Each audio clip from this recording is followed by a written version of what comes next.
Nous sommes ici le mercredi 30 août 1564. Il est 6 ou 7 heures du soir.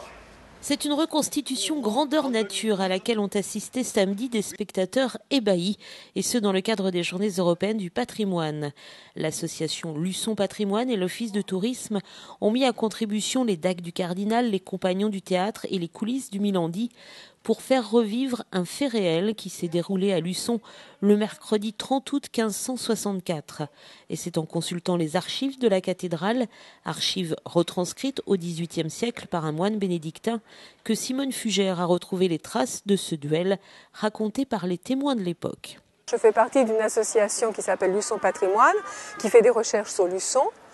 Et je suis tombée sur un document qui raconte, comme un fait divers, on se croirait dans Ouest France 2012, exactement ce qu'on va vous raconter là. Donc 1564, on est dans les guerres de religion. C'est, je dirais, annus horribilis, comme a dit Élisabeth II, c'est-à-dire qu'il s'est passé plein de choses affreuses partout. Et là, on va assister à une provocation entre protestants nombreux et un catholique tout seul. Moi, j'ai tendance à penser que ça aurait pu être le contraire à un autre moment. Et je vous laisse attendre la fin, vous allez voir.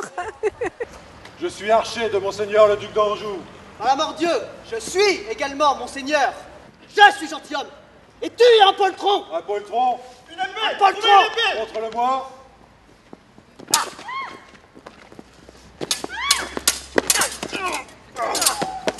Faites-la tout.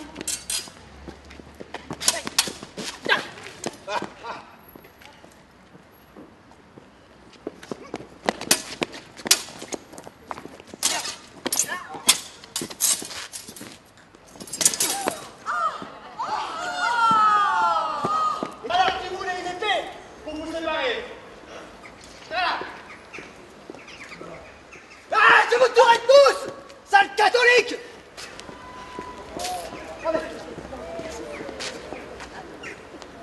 Je l'ai tué. Je l'ai réellement aussi. Oh, moi, compagnon. Mon cheval, mon cheval.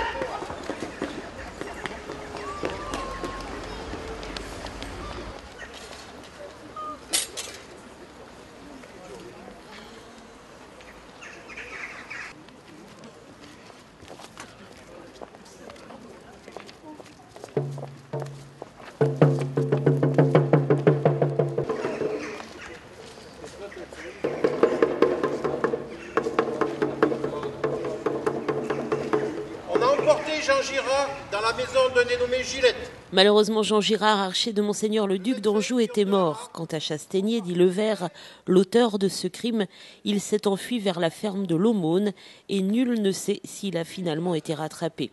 Et c'est donc grâce aux témoins de ce duel, Marie Avenette, Marguerite Brunette, Guillaume Robert et Jean Coifteau, que cet homicide a été relaté et qu'on a pu en retrouver la trace.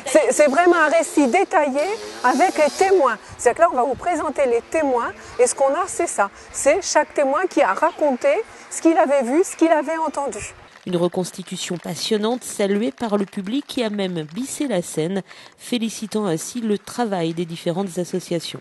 Alors, on a fait appel aux dagues du cardinal, aux compagnons du théâtre, aux coulisses du Milandi, qui ont travaillé sur les costumes. Ça s'est fait rapidement, ils ont eu le texte, chacun travaillait dans son coin. On a fait une répétition rapide et puis là, on va voir si ça plaît aux gens qui ont eu la gentillesse de se déplacer. Gageons même que devant le succès de cette reconstitution, l'Office de tourisme et Luçon Patrimoine n'en resteront pas là et c'est tant mieux.